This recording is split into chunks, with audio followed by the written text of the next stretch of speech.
I never expected to be seated next to the very man who would one day help me reclaim my dignity. But that night, at the long, polished mahogany table in my sister's blindingly perfect dining room, was where it all began. She'd sent a formal invitation 3 weeks prior, gilded in gold, as if we were attending a royal gala instead of another one of her social showpieces. I'm Isabella Monroe, 42, wife, mother, and apparently, according to my younger sister Claire, just a housewife. She's always had a taste for cruelty wrapped in charm. Claire's the kind of woman who always makes a grand entrance, heels clicking, hair perfect, stories rehearsed. She's married to Brandon Carlisle, a rising executive in tech, and she's made a career out of being the flawless corporate wife. Designer gowns, elite fundraisers, magazine features about her philanthropy, all while reducing others to accessories in her curated life.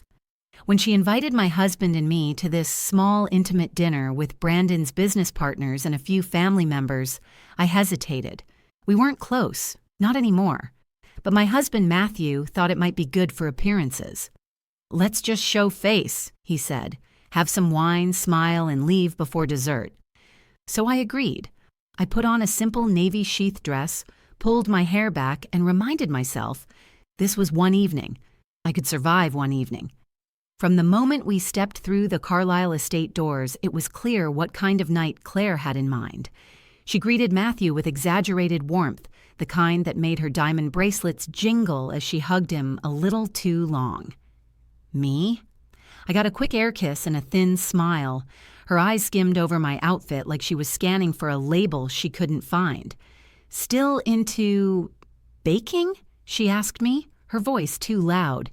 "You always made the cutest cupcakes for school. Remember that?" Matthew squeezed my hand under the table. I smiled, tight-lipped. "I still do a lot of things," I replied. Dinner began with expensive wine and tense small talk. Around the table were Brandon's colleagues, stiff suits with practiced laughs, and a few of Claire's curated friends. Everyone seemed to know each other, and everyone seemed very interested in impressing each other. Claire leaned into her role as hostess like she was auditioning for a role on some lifestyle network. She made a point to introduce everyone by title. "This is Rachel, CEO of a wellness startup. This is Daniel, head of marketing at Ridge & Reed. And of course, my sister Isabella," she said, pausing dramatically, "our resident housewife." The word dropped like a weight. There it was, delivered with a syrupy smile and a flick of her hair.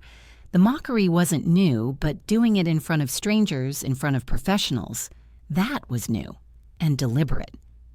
A few people chuckled politely, unsure of the dynamics. Brandon didn't flinch. Matthew's jaw tightened, but he said nothing. And I did what I always did. I swallowed it, smiled, let it pass. "Honestly, I envy her," one of the women said, trying to be diplomatic. "Staying home is so underrated these days," Claire laughed.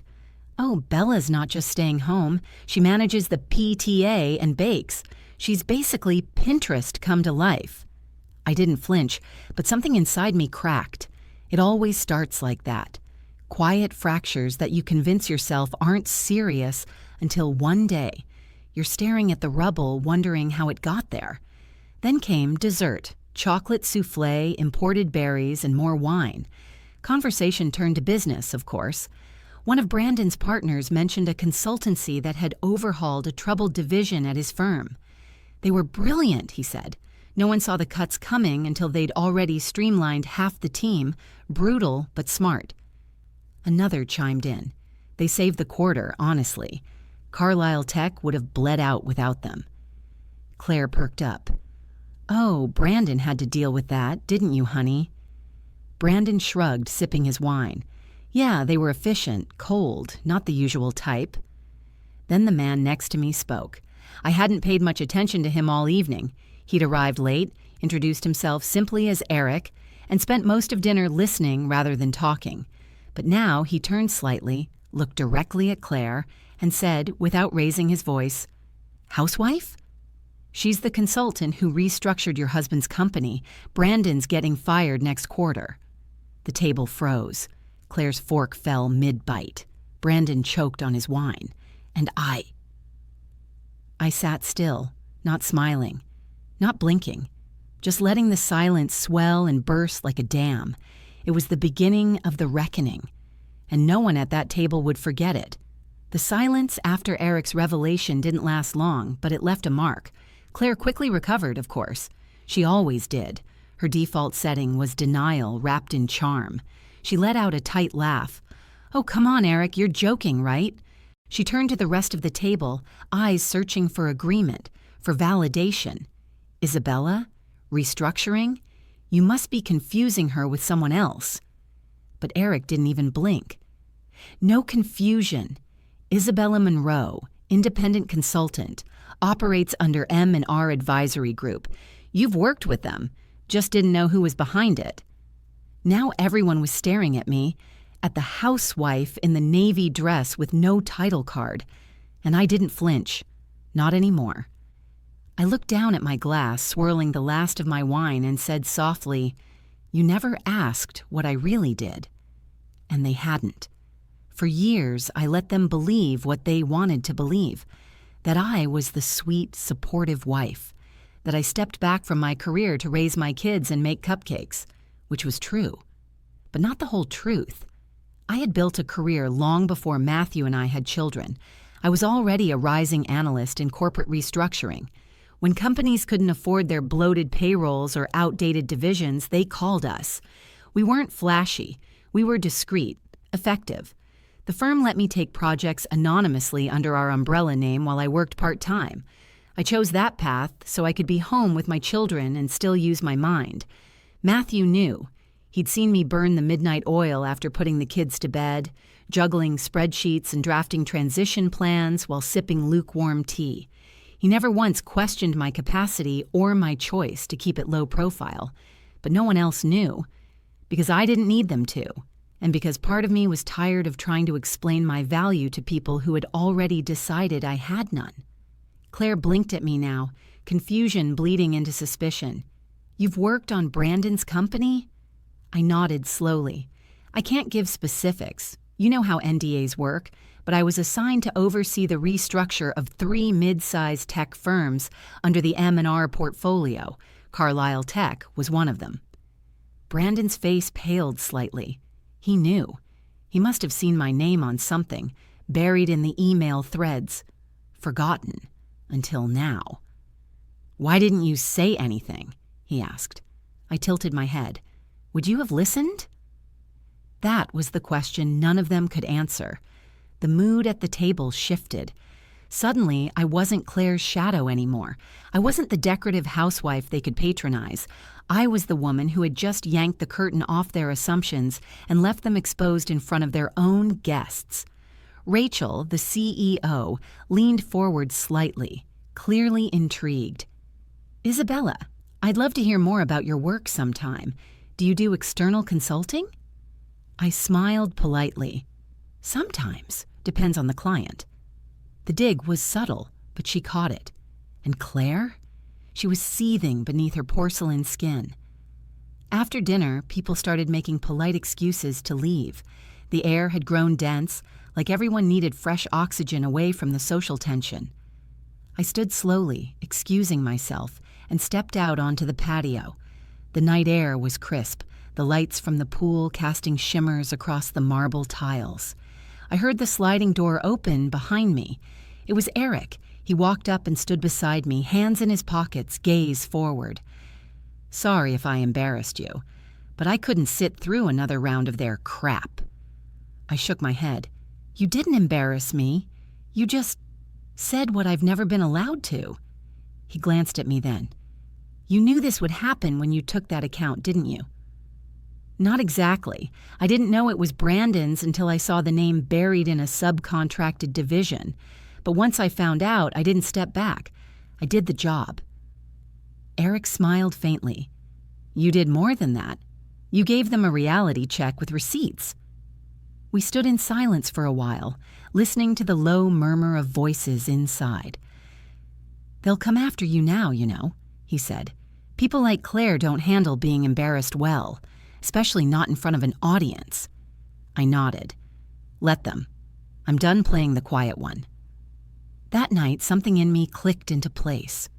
A door I had kept half closed for years opened wide. I was tired of hiding, tired of softening my edges to make others comfortable. Claire thought she knew me. She thought she had boxed me in so tightly I'd never stretch past her carefully drawn lines. But she didn't know who she had humiliated, and she definitely didn't know what I was capable of now. The morning after the dinner, I woke to a storm of notifications, texts, missed calls, emails. Claire, of course, led the charge. Claire, Isabella, what the hell was that last night?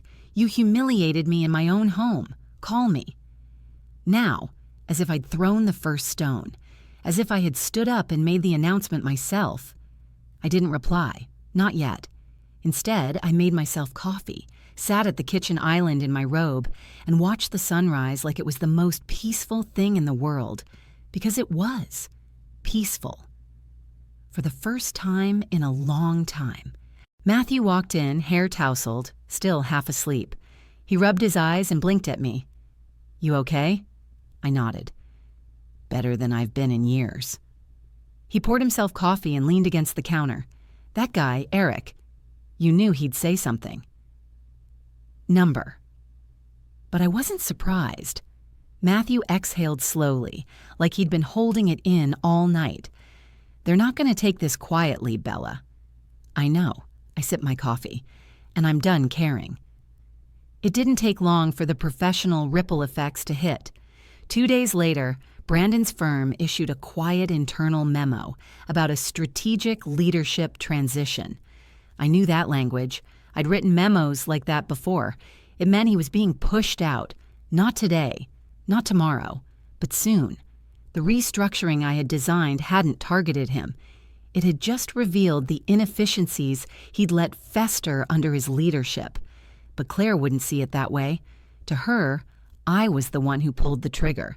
That same day, Claire showed up at my doorstep, unannounced, hair perfect, lips tight, heels clicking like a war drum on my porch. I opened the door. She didn't wait for an invitation. She just barged in like she still lived here, like we were 12 again, and she could bully her way into getting answers. I need to talk to you, she said, marching into my living room. I gathered. I replied calmly, shutting the door behind her. She whirled around. You sat there at my table, my dinner table, and let me embarrass myself. You let me call you a housewife in front of Brandon's entire board. And you said nothing. Nothing. I said, you never asked, I reminded her. That was smug. It was cruel. You knew what you were doing. Now I laughed, and it wasn't pretty. Claire, do you hear yourself? You spent years mocking me, making digs, undermining me. You called me a housewife like it was a punchline. You didn't think I deserved respect. Why would I waste my breath explaining myself to someone who already decided I was beneath her? Her mouth opened, then closed again. She wasn't used to me speaking like this, standing like this, unshaken. You could have warned me, she said more quietly now, about Brandon, about the company. That's not how my job works. And even if it was, I don't owe you protection when all you've ever given me is contempt. She stood frozen for a moment, her composure slipping. I'm your sister, she said finally, as if that was supposed to mean something. Yes, I said, and that's why it hurts more. She blinked, and for a second, I saw the girl she used to be. The one who used to hold my hand when we crossed the street. The one who cried when I left for college. But then her eyes hardened again. You've changed, she muttered. No, I said. I just stopped hiding. She left without another word. No apology, no explosion. Just silence and the sound of her heels retreating. That night, I opened my laptop and sent Eric a simple message. Thank you. He replied within minutes. Let me know if you're ready to stop playing small. I've got a project that needs someone exactly like you. I stared at those words. Stop playing small. That's what I had done for so long. Minimized myself. Shrunk to fit inside the version of me other people were comfortable with. But that version was gone now. Claire's dinner party had opened a door, and I wasn't stepping back through it. The project Eric offered wasn't just a job, it was a reclamation. A quiet, calculated return to the professional world I'd stepped away from, not because I couldn't keep up, but because motherhood, judgment, and a certain kind of quiet misogyny had forced me to pick a role and stay in it. He called it Operation Regolith, a collapsing media tech firm too bloated to survive another quarter. The kind of job I used to salivate over years ago, layers of inefficiency, a crumbling middle management, and a board too arrogant to see their own rot. But the best part? It was Claire adjacent. One of her oldest friends, Naomi Hart, was on the board, a woman who once told me during brunch, "Don't you ever get bored not having a real job?" I remembered that moment like a scar. I'd been pregnant with our second child, hormonal, vulnerable, and too stunned to respond. Now I'd be presenting the turnaround plan to her within 6 weeks.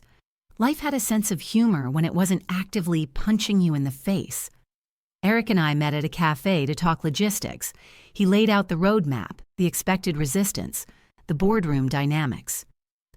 "I want you to run point on this," he said, no hesitation. "You're better at human architecture than anyone I've ever worked with." I blinked. "Human architecture?" He smiled. "You don't just restructure companies, Isabella. You surgically remove ego, install accountability, and make people better at their jobs without them even realizing you did it." No one had ever described me like that, not even Matthew. I agreed to the job, not for revenge, not even for redemption, but because for the first time in a decade I wanted to work like I used to, not in shadows, not behind initials, but with my name on the damn slides. Balancing work and home again was a test. My kids, now in middle school, were old enough to understand the shift, but not without questions. "Mom, are you going to be one of those moms who forgets to pick us up now?" my youngest asked, half joking. "No," I said, kneeling in front of her. "I'm going to be one of those moms who shows you what it looks like to fight for your own name." Matthew was supportive in his own quiet way. He took over pickups and dinners without complaint. He'd always known this part of me. Maybe he missed her too. I worked late nights again, but this time the exhaustion felt earned. And when I walked into that glass-paneled conference room 6 weeks later with a leather portfolio under my arm and the boardroom full of suits, I didn't flinch. Naomi was there. Of course. Dressed like she was headed to a Vogue shoot, eyes scanning me like she expected the same housewife in a sweater dress from years ago. Instead, I wore a navy pantsuit that fit like armor and heels I'd practiced walking in for days. "Isabella Monroe," Eric said, introducing me. "Lead consultant and architect of your survival plan." Naomi blinked. Her mouth opened, then shut. I started the presentation with a tone that didn't ask for permission. "Your company is bleeding cash, not because you don't have talent, but because you've built an empire of favors instead of function. I'm not here to sugarcoat. I'm here to stop the bleeding." It was like flipping a switch. Suddenly, I remembered what it felt like to own a room, to speak and not just be heard, but listened to. When I was done, Naomi said nothing, but the CEO clapped, literally clapped. That was a first. After the meeting, Eric pulled me aside. "They're rattled. That's good. They'll follow your lead." "What about Naomi?" He shrugged. "People like her don't admit when they're impressed. But trust me, she is." That night, I got a text from Claire. "Claire, you've been busy," Naomi called. "She's in shock. Guess you're not playing house anymore." I didn't reply. I didn't need to. Let her sit with that. Let them all sit with it. The woman they tried to shrink was done apologizing for being more than they ever bothered to see. Section 5. When the past starts calling. Claire couldn't let it go. Of course she couldn't. Her ego didn't know how to sit quietly in a corner. The moment she realized her social circle had started whispering about me, not her flawless soirees, not her curated perfection, but the sister she'd mocked, it cracked something open. The calls started again. She left voicemails now, her tone toggling between fake concern and veiled hostility. Isabella, I think we should talk. There's obviously some tension, and I just want to clear the air. Translation: she wanted to reassert control, to drag me back into the version of myself she was more comfortable with, but I wasn't hers to shape anymore. Instead of responding, I threw myself into the project. The board meetings got sharper, the pushback louder, but my voice never wavered. I backed every recommendation with numbers, stripped emotion from decision-making, and by week 8, the company had laid off 2 underperforming VPs, consolidated 3 departments, and saved $2.3 million in overhead. It wasn't pretty. It wasn't designed to win popularity. It was designed to work. Naomi, to her credit, started acknowledging me with nods, then comments, and eventually questions. The shift was subtle but satisfying. She had been forced to respect the one woman she'd written off. I didn't need her friendship. Her respect was enough. But what I didn't expect, what hit me square in the chest, was when Matthew pulled me aside one evening in the kitchen. "You've changed," he said softly, watching me slice vegetables like it was just any other weekday. "You stand different. Talk different." I paused. "Is that a problem?" "No," he said quickly. "God, no, it's not that. It's like watching someone come back from the dead. I didn't realize how much of yourself you'd buried." That sat with me for hours, because it was true. I hadn't even noticed the full extent of my disappearance until I began re-emerging. Years of subtle self-erasure done with a smile. And now, with every project milestone, with every time I said no to someone's assumptions, I stitched another piece of myself back together. But Claire was unraveling. Naomi told me she'd shown up at her office unannounced, pretending to drop off a forgotten necklace. "She asked about you," Naomi said dryly, sipping her matcha like it was no big deal. "Wanted to know if I trusted you." I couldn't help but laugh. "And?" I told her she should have done that 10 years ago. Claire wasn't used to losing narrative control, and worse, people were starting to question how she hadn't known who I was. That I'd been this capable all along, and she'd treated me like some apron-wearing ornament. In her world, image was everything. Reputation was oxygen. She could survive embarrassment, but being made irrelevant? That would kill her. So she escalated. She started showing up at my kids' school events again. Suddenly she had time for family. Suddenly she remembered birthdays. Suddenly she was bringing cupcakes and posing for photos with her arms slung just a little too tight around my shoulder. One day after a school fundraiser, she cornered me near the parking lot. "You know what you're doing, right?" she asked, voice low. "I'm parenting," I replied flatly. "No," she said, eyes narrowing. "You're building something, a reputation, and people are watching, they're comparing." It was the most honest thing she'd said in months, maybe years. "And what exactly do you think they're seeing, Claire?" I asked.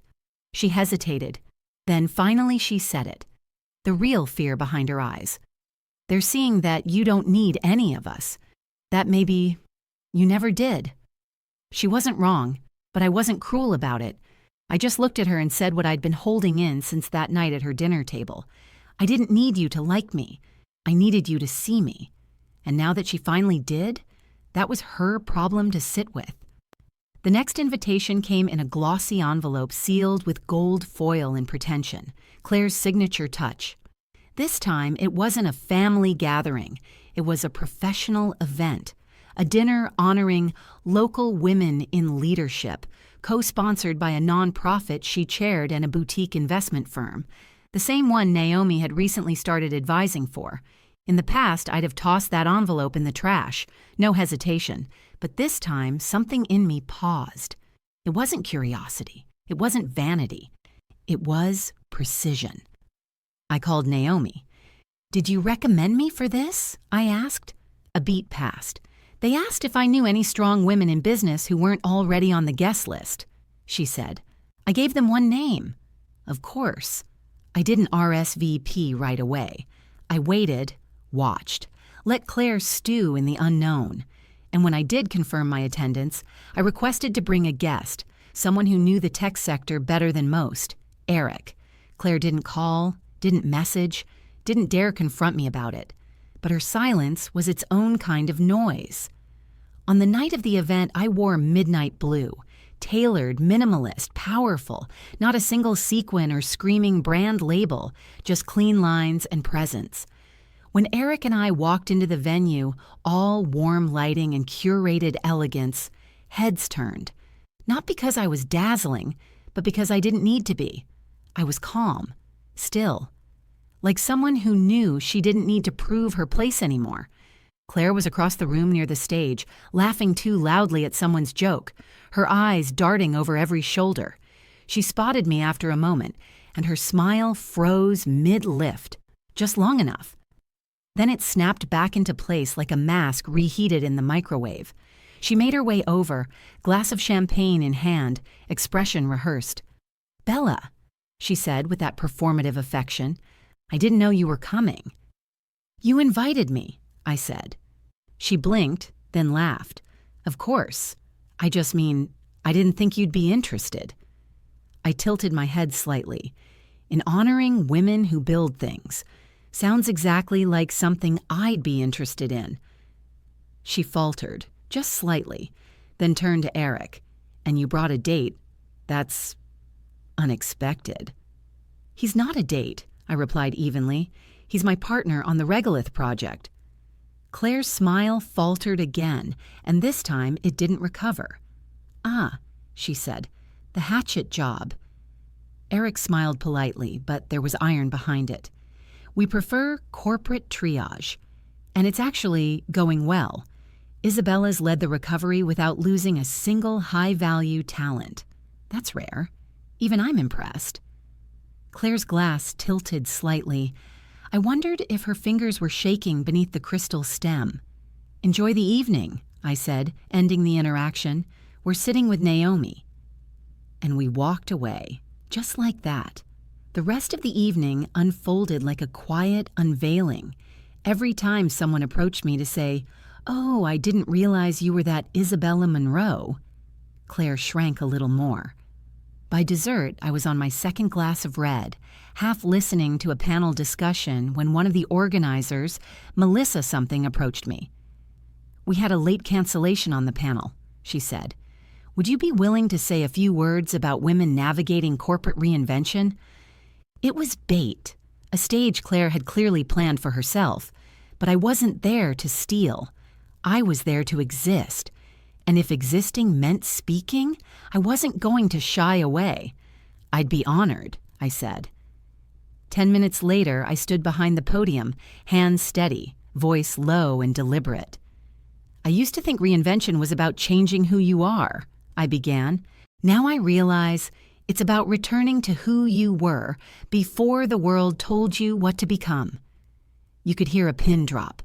I disappeared for a while, not physically, but in the way women do when they're told their contributions are domestic, not strategic, when their work is unseen unless it carries a title someone else deems valuable. I paused, letting that sit. But then I stopped waiting for permission to be seen. I stopped explaining my worth to people who'd already decided it didn't exist. I chose, instead, to build something that would speak for itself. There was no thunderous applause, not right away, but it came, not out of politeness, out of understanding. I caught Claire's face across the room, blank, composed, but her jaw had that tightness she always got when she was clenching too hard to smile. The applause faded, and I sat back down beside Eric. "Didn't think you were going to light the place on fire," he murmured. I smiled. That wasn't fire. That was just oxygen. That night didn't change Claire, but it changed the way the room looked at me. And sometimes that's all it takes. One room, one truth, one moment of no longer hiding. 3 days after the dinner, Claire showed up at my house again. This time there was no confrontation, no accusations, just her standing on my porch, holding a white bakery box and a too-sweet smile that I didn't trust for a second. "I brought lemon tarts," she said. "You used to love them." It was such a transparent move I nearly laughed, but I stepped aside and let her in because part of me wanted to hear what performance she had prepared this time. She walked through my kitchen like she owned it, setting the box down like it was a peace treaty. "I thought we should talk, sister to sister." I crossed my arms. "Is that what we've been doing this whole time?" Her expression flickered, tightened, then smoothed. "Look," she began, "I know we've had tension, but things have gotten out of hand. People are talking, Bella. They're saying things about Brandon, about me." I leaned back against the counter. "What exactly are they saying?" "That you knew everything, that you planned it, that you made me look like a fool on purpose." I didn't answer immediately. I wanted her to sit in it, to feel the discomfort of her own narrative breaking apart. Finally, I said, "I didn't plan anything. I just stopped covering for you." That hit her like a slap. "You think I needed your protection?" she snapped. "No," I said. "You needed my silence. There's a difference." She bristled, clearly not used to having her own tactics turn back on her. "So what now?" she asked. "You want to embarrass me in every room I walk into? You want to make me the villain?" I shook my head. "Claire, you made yourself the villain. I just stopped playing your victim." She sat down at the table, smoothing the front of her blazer. "You don't understand what's at stake for me. My image, my position." "No," I interrupted. "You don't understand what was at stake for me all these years. My identity, my confidence, my dignity. You chipped away at it for over a decade." She looked at me then, really looked, and I saw it for the first time, the smallest flash of something raw. Not guilt, not yet, but maybe the beginning of it. "I didn't know," she said, her voice smaller. "I didn't think it affected you that much." I laughed, but there was no humor in it. "You didn't care to know. That's worse." Silence stretched between us like barbed wire. "I'm not here to destroy you," I said finally, "but I won't let you shrink me anymore. If that makes you uncomfortable, that's something you'll have to sit with." She stood slowly, hands tightening around her purse strap. "You're different." "No," I said, "I'm honest, for the first time in years." She didn't say goodbye, just walked out, lemon tart still untouched on the counter. That night, Matthew came home with a look I hadn't seen in a while, something like awe. "You're everywhere," he said, holding up his phone. "That clip of your speech from the dinner, it's been shared by 2 industry blogs. Naomi's firm reposted it on LinkedIn." I blinked. "Seriously?" He nodded. "And Eric says there's already a new project circling. Bigger, higher stakes. They want you to lead." I sat down at the kitchen table, the weight of it hitting me not as pressure, but as possibility. Not long ago, Claire had mocked me for being just a housewife. And now, the world was finally meeting the woman she never saw coming. Not because I changed, but because I stopped letting her and everyone else decide which parts of me deserved to be seen. The morning after Matthew told me about the new project offer, I stood in the bathroom, staring at my reflection like I was meeting someone I hadn't seen in years. My hair was still tousled from sleep, my eyes lined with faint reminders of late nights and years I couldn't get back. But my face looked alive again, awake. There was a steadiness behind my eyes I hadn't seen since my early consulting days. Before the diapers, the school pickups, the PTA meetings where my opinions were more tolerated than heard. Back then, I used to wear confidence like a second skin. Over time, I replaced it with politeness, and then silence. But now, she was back. I didn't rush into a decision about the new project.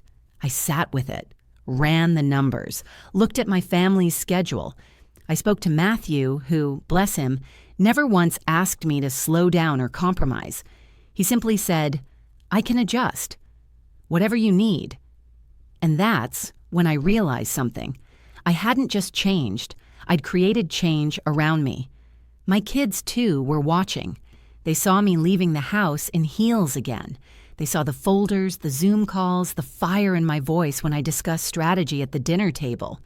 My daughter, only 12, told me, "It's cool seeing you work. You're like those women in the movies who fix everything." That hit me in the quietest, deepest part of me. Because I wasn't trying to be an example, I was trying to survive. And yet somehow, in reclaiming myself, I was giving her a blueprint for her own future. The offer was for a national chain of home goods retailers, a massive overhaul, a public-facing campaign that would have my name on it in headlines. High risk, high pressure, high visibility. Old Isabella might have hesitated, wondered if it was too much, worried about how it would look, whether she could handle the scrutiny. But I wasn't her anymore. I called Eric. "I'm in," I said. He didn't ask twice. Around the same time, the school called. There was a charity auction coming up. Claire had been the organizer for 3 years in a row, and they wanted to know if I'd be willing to co-chair this year. I almost laughed. Almost. Claire must have felt the ground shifting, because the next day I got another call. This time from a number I didn't recognize. It was her assistant. "Mrs. Carlisle would like to invite you to a private brunch to discuss a potential collaboration for the auction. She believes it would send a strong message about unity." Unity? What Claire meant was optics. She wanted to be seen beside me now, not because she'd changed, but because other people had. I didn't respond right away. Instead, I went for a walk. Down the tree-lined street where I'd once pushed strollers and waved at neighbors who never knew what I did behind the scenes. I passed houses that had seen me at my most tired, my most overlooked, my most edited version of self. And I thought about what it would mean to sit at a brunch table with Claire now. Would it be a victory lap number? Because I didn't need victory over her. What I needed was peace within myself. So I called the assistant back. "Tell Claire I'm happy to work on the auction," I said, "but I won't be attending any brunches. She knows how to reach me if she has something worth saying. Otherwise, I'll stick to the work." There was a pause. "Of course." "I'll relay the message." I hung up, smiling. Not smug, not spiteful, just grounded. Later that night, I got a text from Naomi. "Naomi, they're already nervous about the new campaign. You'll be brilliant. I'll make sure you have what you need." I stared at the message and replied with 2 words. "I'm ready." Because I was. Not just to lead another company back from the brink, but to stand fully inside the life I had been quietly building for months. This wasn't reinvention. This was revelation. And the woman in the mirror? She finally looked like someone who didn't just survive the game. She'd rewritten the rules. The auction planning committee met in the school library. Floral coffee carafes on folding tables, Pinterest-worthy sign-up sheets, and clipboards passed around like power tokens. I hadn't been in a room like this in years, and I felt the ghosts of old expectations brushing against me. Be warm, be helpful, don't speak too directly, and for God's sake, don't challenge Claire. But I wasn't here to play nice. Claire walked in 15 minutes late, as always, flanked by 2 other mothers who might as well have been decorative. Her eyes swept the room until they landed on me. For a second, something flickered. Then the smile turned on like a stage light. "Isabella?" she purred. "Thank you so much for joining us. It means a lot." I nodded, saying nothing. Her tone made it sound like she'd invited me to a throne I didn't belong on. I wasn't here for her approval. I was here because the school needed help and because I wanted to contribute. But that subtle difference, Claire would never understand it. The meeting opened with logistics, decor themes, auction items, volunteers. Claire took over immediately, dictating the layout, dismissing suggestions with her signature brand of faux diplomacy. I let her run for 10 minutes before I cleared my throat. "I've put together a revised auction layout based on traffic patterns from last year's event," I said, sliding a few printed diagrams forward. "It'll reduce crowding and increase bidding. I also contacted 3 local businesses who've agreed to donate high-value items, spa packages, custom catering, and a weekend cabin stay. Estimated increase in auction value, 18 to 22%. The room was silent for a beat. Then someone, Melissa, a longtime mom I barely knew, spoke. "That's brilliant. Why haven't we done it like this before?" Claire's lips parted slightly. She reached for her notes, visibly flustered. "Well, I'm sure we would have gotten there eventually." "But we didn't," someone else said. That was the shift. It wasn't about me versus Claire anymore. It was about clarity versus clutter, strategy versus theater. After the meeting, as the other moms filtered out, Claire cornered me in the hallway, her voice low and sharp. "Are you trying to make me look incompetent?" I turned, leveled my eyes at hers. "Claire, if you're worried about appearances, maybe ask yourself why you're more focused on looking competent than being competent." She blinked, and something in her facade cracked. Not dramatically, not in the way I'd dreamed of for years, just enough to reveal the panic behind her control. "You've changed," she whispered. "You used to be easy to ignore." I didn't smile. I didn't gloat. I just let the truth settle. "You ignored me because it was convenient," I said. "And now I've made it inconvenient." The auction night arrived a month later, and I barely recognized myself. Not because I looked different, though I had updated my wardrobe, carried myself differently, wore the kind of heels I used to reserve for boardrooms, but because I walked into that event not as Claire's older sister, not as Brandon's wife's sibling, not as the mom who brings brownies, but as me. The final numbers came in before dessert. Auction revenue had increased by 28% compared to the year before. Claire stood up to give her thank you speech. Her voice trembled slightly as she began, and for once, it wasn't from performance anxiety. It was from the weight of not being the most important woman in the room. "And I want to give special thanks to Isabella Monroe," she said, "who helped us elevate this year's event to a new standard. Truly, she's been more involved than ever." More involved than ever. Not smart, not visionary, just involved. That was all she could choke out. I didn't care, because the applause wasn't for her anymore. It was for me. After the event, I found Naomi outside near the valet line. "You've been quiet lately," I said. She sipped her drink. "Watching," she said.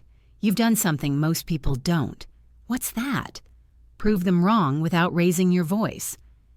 That night, I went home, kicked off my heels, and curled up in bed beside Matthew, who was already half asleep. He turned, kissed my shoulder, and mumbled, "You still smell like victory."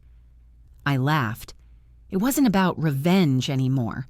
It was about visibility, legacy, the kind that doesn't need anyone's permission. And that's when I realized this story wasn't building toward a confrontation. It was building toward a replacement. I wasn't just stepping into rooms I'd once been excluded from. I was becoming the woman other people introduced with pride. And Claire? She would have to decide whether to keep clinging to the version of me she created or finally accept the one I'd become. It started quietly, like most desperate things do. A few subtle questions asked in rooms I wasn't in. A couple of curious emails forwarded to me by mutual contacts with vague subject lines like, "FYI, have you seen this?" A soft trickle of poison disguised as concern. Claire had started a whisper campaign. According to her, I'd only gotten the regolith project because of favors. According to her, my sudden rise was suspicious. And according to her, I was being a bit aggressive at the auction committee. Borderline controlling, one mother allegedly said. Though, when I asked her directly, she looked at me like I'd grown two heads and said, "Claire said I said that?" She was trying to shrink me again. But she'd forgotten something. The rooms I was in now, the people I worked with, they knew me. Not the version she had painted for years, not the housewife with ambition caricature. They saw the numbers, they saw the plans, they saw the results, and they weren't buying her bullshit. Still, it bothered me. Not because her words carried truth, but because they carried intent. Claire couldn't reclaim her crown, so she was trying to rot mine from the inside. But this time, I had insulation. Eric noticed it first. "You okay?" he asked during a project check-in. "You've been quieter lately." I sighed. Claire's planting stories again, trying to stir doubt. He didn't flinch. Then it's time to cut the root. You want me to make some calls? I shook my head. Number, I'll handle it. We met at a small place tucked inside an art gallery. Minimalist, serene. The kind of space where you couldn't hide behind noise. Claire's been talking, I said straightforward. Naomi didn't look surprised. She set down her tea. I've heard, and I've ignored. She's trying to undercut me with half-truths, I continued. But I need to know, has it reached the board? Have they asked questions about me? Naomi met my gaze without flinching. One of them did. I shut it down. What did you say? That they should ask you themselves, if they have the courage to look a woman in the eye while questioning her competence. I exhaled. Not relief, respect. Claire's unraveling, I said quietly, and I don't think she knows how else to fight. Naomi tilted her head. She's never had to, not against someone who didn't bow. We sat in silence for a moment before Naomi leaned in. You want to win, Isabella. Don't fight her in the shadows. Fight her with sunlight. Stay louder. Stay present. Let your work speak in places she can't reach.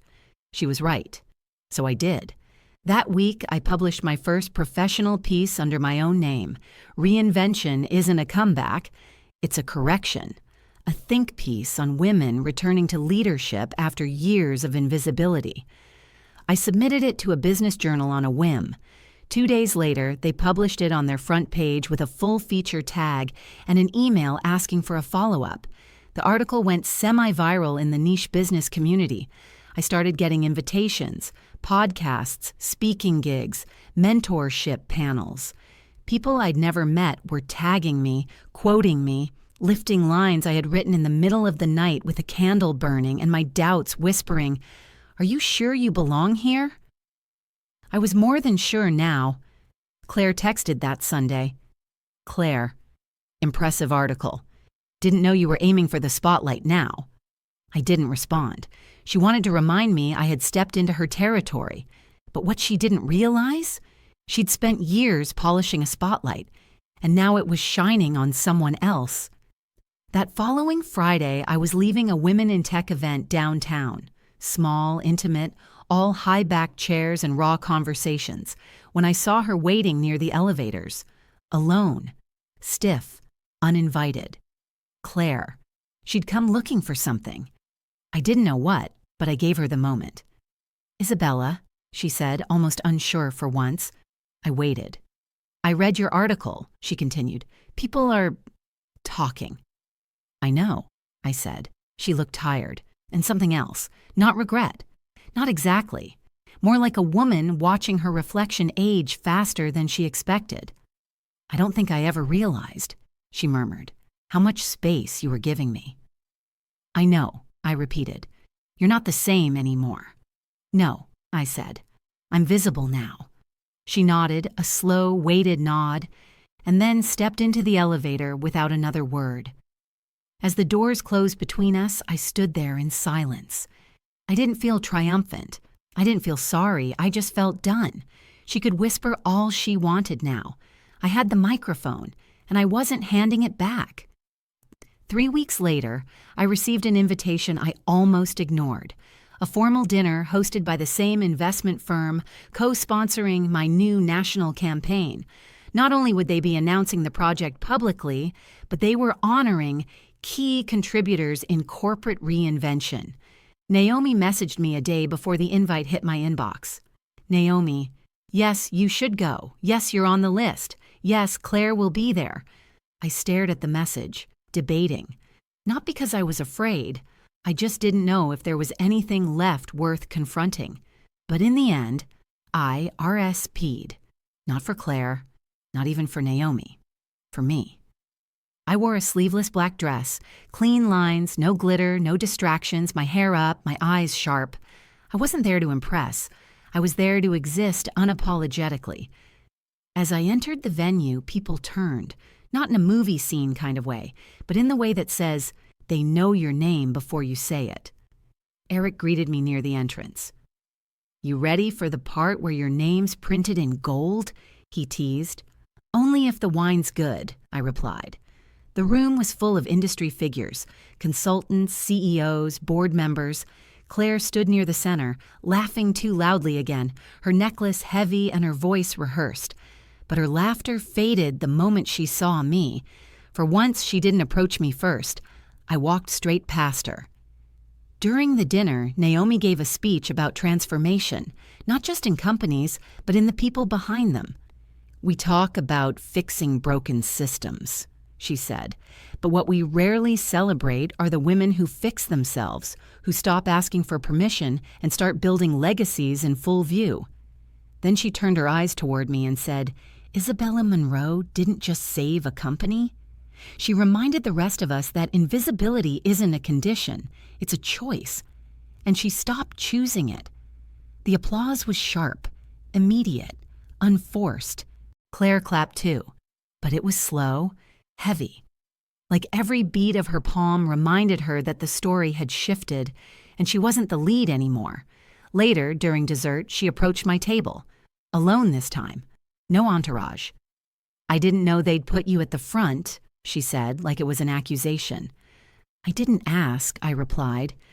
She stared at me for a moment, like she was trying to find the old outline of who I used to be beneath the woman sitting calmly in front of her. But I wasn't there anymore. "I guess it's true then," she said. "You've outgrown me." I looked at her, not with superiority, but with understanding. "I never needed to outgrow you, Claire. I just needed to stop shrinking to fit next to you." She swallowed. Her hands clutched her wine glass too tightly. Then, softer than I expected, she asked, "Do you hate me?" I let that question sit, because part of me had once, but now? "No," I said, "but I don't believe you anymore. That's worse." Her mouth opened, maybe to defend herself, maybe to cry, but I didn't stay to find out. I stood up, excused myself from the table, and walked out onto the terrace. The night air was cool, clean. The skyline stretched above me, glittering with everything I used to think was out of reach. Now it felt like it was waiting for me. Naomi joined me a few minutes later, 2 glasses of champagne in hand. "You know," she said, "I once thought Claire was untouchable." I took the glass. She was, until she touched the wrong woman. Naomi clinked her glass against mine. "To reinvention?" I shook my head. "To reclamation." Because this wasn't a glow-up. It wasn't a revenge arc. It was a return to self. And I wasn't disappearing again. Not for Claire. Not for anyone. Weeks passed after the dinner. The campaign officially launched, and my face was no longer behind the curtain. It was on panels, press kits, social media posts with quotes from me. Not some man repeating what I said. I started receiving speaking invitations from organizations I used to dream of working with. My inbox became a constant stream of, "We'd love your voice on this. Can you mentor one of our fellows? Would you consult with our firm on a long-term contract?"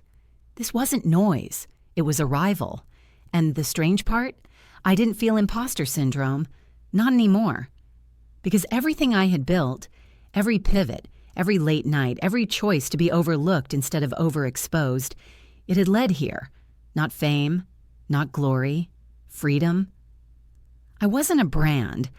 I was a woman who stopped apologizing for her ambition, who stopped explaining her resume to people who'd never earned the right to see it.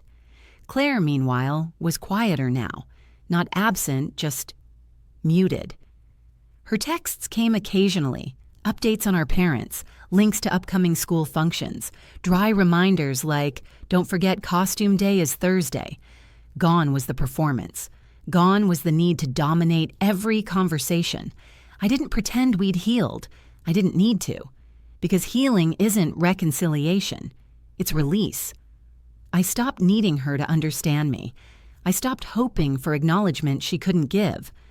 Claire hadn't changed, but I had stopped playing a role in her narrative. We had our final conversation on a Wednesday morning in the school parking lot of all places. Nothing dramatic. Just 2 women standing between SUVs, hands in jacket pockets, eyes shaded by sunglasses. She looked tired. stretched too thin across 1,000 rolls she couldn't quite keep straight. "You're not angry anymore," she said quietly. "I was," I admitted, but then I realized being angry meant I still wanted something from you. I don't anymore. She blinked. That hurt her more than yelling ever could have. "I don't know how to undo it," she said. "What I did, what I said." "You don't have to undo it," I told her. "You just have to stop repeating it."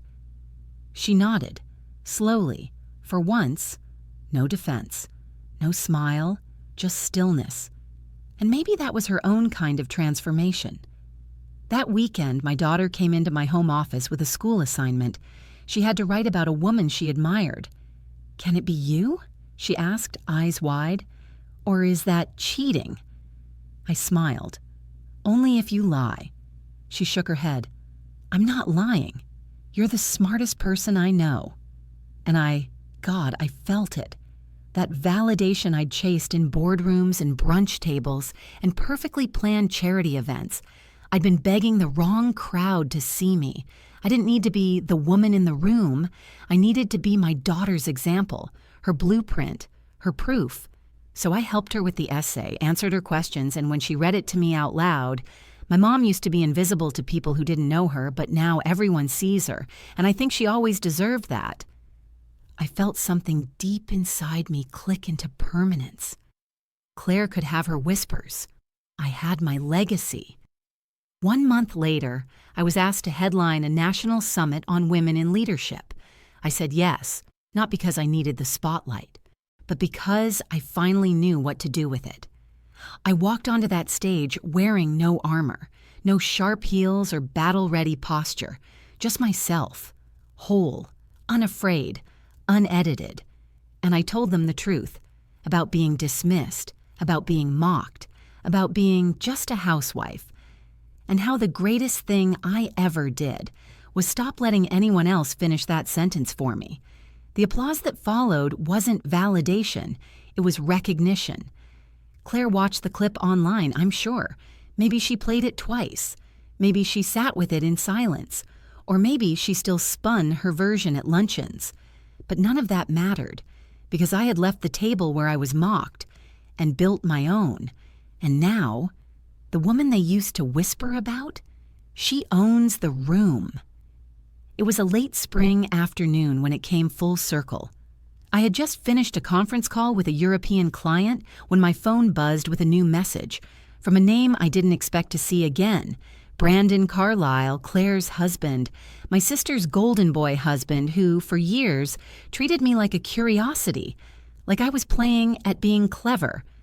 The man who chuckled when Claire mocked my little business, the one who never once asked how I balanced building companies and baking cupcakes. I opened the message.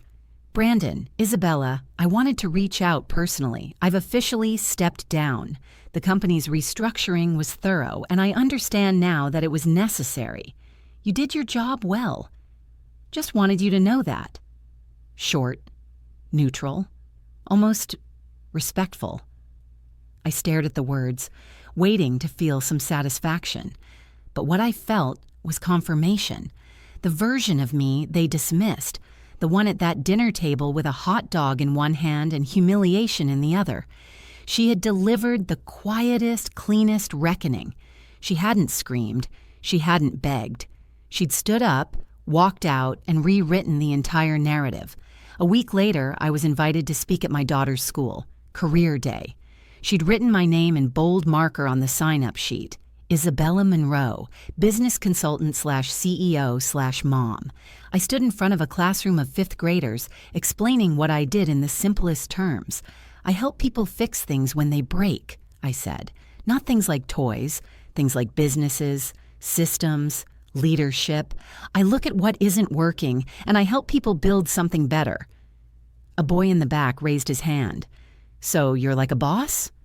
I smiled. "Sometimes, but mostly I help other people become better bosses."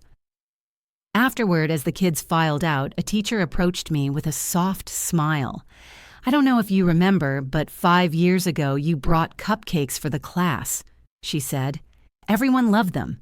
But today, Today they loved your story.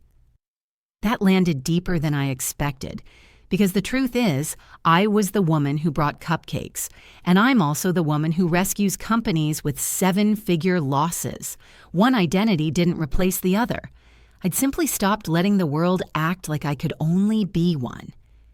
Claire and I speak now, occasionally. It's not warm, not deep, but it's real. She invites me to things. I don't always go. When I do, I arrive on my terms, with my name on the list, not just as someone's plus one. At the last family gathering, she introduced me to someone new with words I never thought I'd hear from her lips. This is my sister Isabella. She's kind of unstoppable.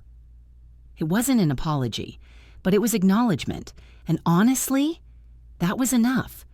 Because the war between us was never really about me being invisible. It was about her needing me to stay that way. And I hadn't. The day I signed a long-term retainer with one of the most prestigious firms in the country, I stood alone in my office, lights low, Seattle skyline glowing behind me. I looked around at the space I'd built, one client at a time, one step at a time, while carrying the weight of everyone who thought I'd already reached my limit. I wasn't just in the room now. I owned the table, the floor plan, and the damn blueprint. Claire's joke, that if I disappeared tomorrow, no one would notice, wasn't just wrong. It was the exact lie that had kept me small. And when I finally challenged it, I didn't just rise. I emerged, unfiltered, unapologetic, unshrinkable. The housewife they laughed at? She became the storm they never saw coming. And now? There's not a room in this industry that doesn't know her name. The email came on a quiet Sunday morning. Subject line, "Your story inspired me." It was from a woman I didn't know, a mother of 3 from Wisconsin who had left the workforce a decade ago, doubted herself every day since, and read my article during a late-night scroll. She wrote, "I always thought women like you were born with courage, but after reading your story, I realized you grew yours. And maybe I can grow mine too. Thank you for not staying quiet." I stared at that message, hand over my mouth. It hit harder than the articles, the panels, the accolades, because it meant that somewhere out there, someone didn't just see me. She believed herself again because of me. That was the kind of impact Claire would never understand, not because she wasn't capable, but because she had always needed to appear powerful. I had learned to be it, and now I was passing that on. A few months later, I received a call from the dean of a university, my alma mater. They were launching a new initiative, a mentorship program for women re-entering the workforce, and they wanted to name it after me. I froze. Tears welled. My voice nearly broke when I asked, "Why me?" The dean laughed gently. "Because you didn't just come back. You came back visible, and you're bringing others with you." That's when I knew. This was bigger than Claire, bigger than what she said, bigger than what I overcame. This was about every woman who's ever been reduced to a role, dismissed by title, or told her ambition was too loud for polite company. And now they had a name to point to. Not a myth, not a symbol, a woman. Years later, my daughter and I stood at a bookstore together. My memoir, Unshrinkable, a woman's story of reclamation, had just hit the shelves. She picked up a copy, running her fingers across my name printed in gold. She looked up at me and said, "You know what I love most about your story?" I smiled. "What?" "You didn't burn down the house, you just built a better one." And she was right. This wasn't revenge. This was renewal. This was the kind of ending that didn't need an explosion, just a woman finally taking up her full space. Claire never apologized in the way I used to fantasize about, but she did something better. She stopped trying to stand in my light, and in her own way, maybe she started searching for hers.